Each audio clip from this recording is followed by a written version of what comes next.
আসসালামু আলাইকুম প্রিয় শুভাকাঙ্ক্ষী, কে কেমন আছেন? আজকে সংবাদে জানতে পারলাম, সূত্র যমুনা টেলিভিশন অনলাইন, যে জামাতের আমির ডক্টর শফিকুর রহমানের ওপেন হার্ট সার্জারি সম্পন্ন হয়েছে।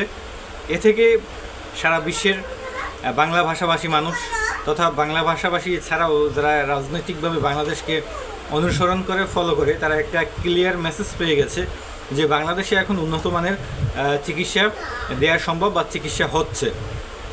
এটা সত্যি বাংলাদেশের চিকিৎসা সেবার একটা ব্র্যান্ডিং হয়ে গেছে।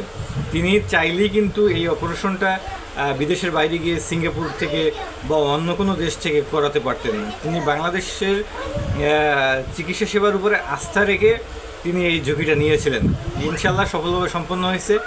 আমার সত্যি বলতে খুবই ভালো লাগছে, কারণ আমার দেশ যদি কোনো একটা ভালো কিছু করে, দেশের ভালো একটা সংবাদ যখন ভাইরাল হয়, সত্যি আমি একজন বাংলাদেশি হিসেবে গর্ববোধ করি। শুধু জামাতের আমির ডক্টর শফিকুর রহমানের কথাই নয়, কয়েক মাস আগে খেলোয়াড় তামিম ইকবাল সাহেব যখন হার্ট স্ট্রোক করছিল, তখন সাভারের কোনো একটা হসপিটালে তার হার্টে সফলভাবে ঋণ পড়িয়েছিল।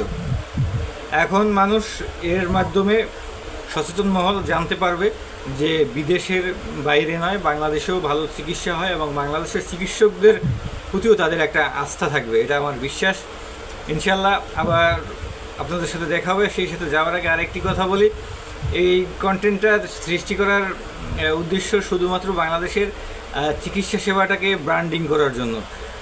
আর আমাকে অন্য কিছু রাজনৈতিকভাবে ট্যাগ দেবেন না, প্লিজ, ক্ষমা প্রার্থী। ইনশাল্লাহ, বাই বাই।